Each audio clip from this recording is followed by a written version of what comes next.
Today we're going to read from Galatians chapter 6, verses 12 through 13. And it reads this way: It is those who want to make a good showing in the flesh who would force you to be circumcised, and only in order that they may not be persecuted for the cross of Christ. For even those who are circumcised do not themselves keep the law, but they desire to have you circumcised that they may boast in your flesh. Now, motives are important. Motives drive what we do. There are noble motives and ignoble motives that drive what we all do.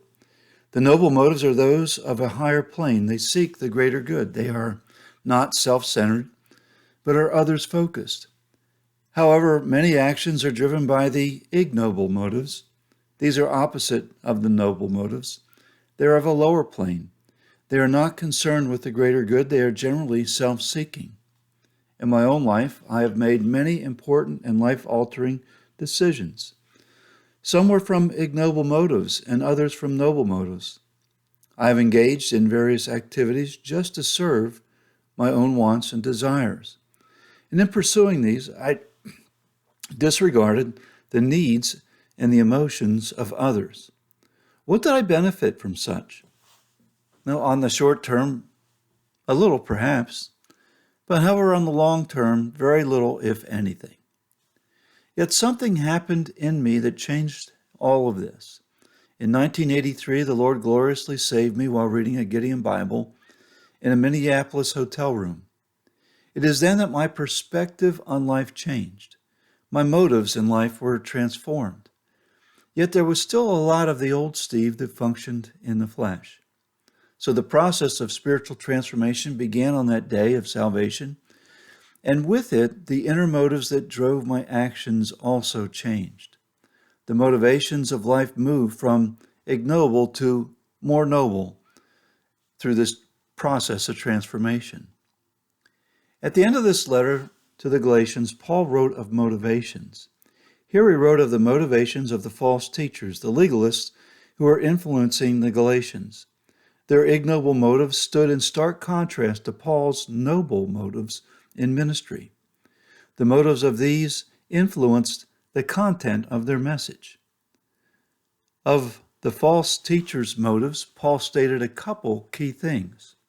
First, he indicated that they wanted to make a fair show in the flesh. They wanted a good showing. There was something about appearances that made their motives ignoble.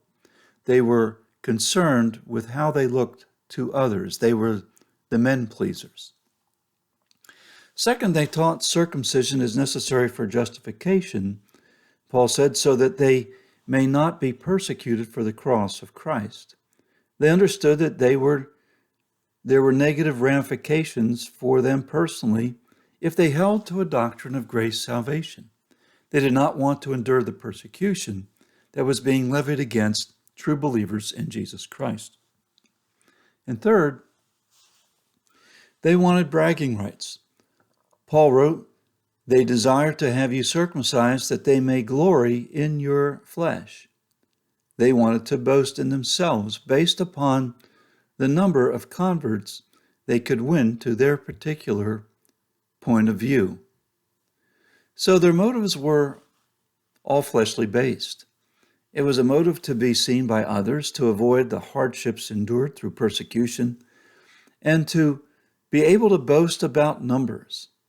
And these motives of the flesh were in total contrast with Paul's motives, which were born of the Spirit. Now, this problem of motives is a reality in today's professing Christendom as well. Sometimes it is overt and sometimes subtle. It is what can happen in churches when the flesh is in control. It can also happen in believers when the flesh is in control. And it can result in compromising the truth that's being proclaimed, in making compromises in our Christian walk, and in the prideful pursuit of numerical goals. Now, no church or believer is totally immune to these temptations of the flesh. Thus, we all must be diligent to walk by the Spirit and not by the flesh. One way that we can tell if we are walking by the flesh or in the Spirit is to examine our inner motives? Are our motives noble motives, or are they ignoble motives?